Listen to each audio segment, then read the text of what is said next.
Hello everybody, in today's video I'm going to show you how to pay a traffic ticket online in North Carolina.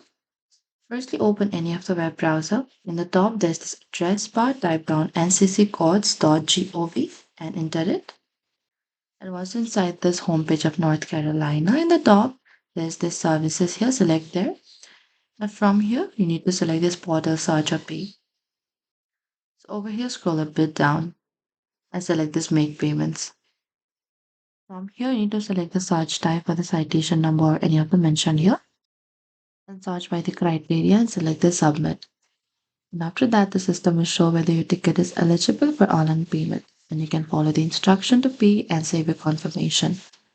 And the NC code system can also tell if you're eligible for alternatives such as requesting a speeding reduction or dismissal of certain minor offenses. And that is it. Thank you for watching this video. I hope this video was helpful.